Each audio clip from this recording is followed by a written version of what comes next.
Փաստաբաններն ահազանգում են վարչական դատավարության օրենսգրքում կատարվել են լրացումներ ու փոփոխություններ, որոնցում կան խնդրահարույց մի շարք դրույթներ։ Երբ անձի նկատմամբ կատարվում է վարչարարություն ու կայացվում է վարչական ակտի որոշում, վերջինս դիմելով դատարան ստանում էր որոշակի երաշխիքներ։ Վարչական ակտը կասեցվում էր մինչև դատավարության ավարտը, եւ այդ դատավարության ընթացքում պետական մարմինը պետք է ապացուցեր ակտի իրավաչափությունը։ Նոր նախագծի հեղինակները հիմա առաջարկում են, որ վարչական ակտի գործողությունը չկասեցվի, քաղաքացին նախ պետք է միջնորդություն ներկայացնի դատարան։ Հիմա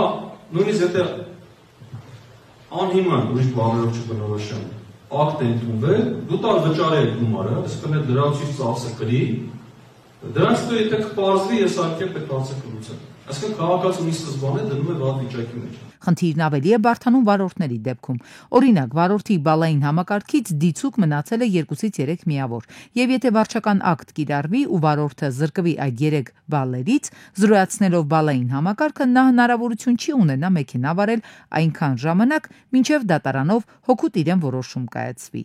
Եթե մեր կոնցեպտը այնպիսին է, որ քաղաքացին չունենալով անգամ իրավաբանական գիտելիքներ կարող է գնալ վարչական դատարան եւ ստանալ այս արդարադատության օգնությունը իր նկատմամբ կայացված ապօրինի վարչարության, հա,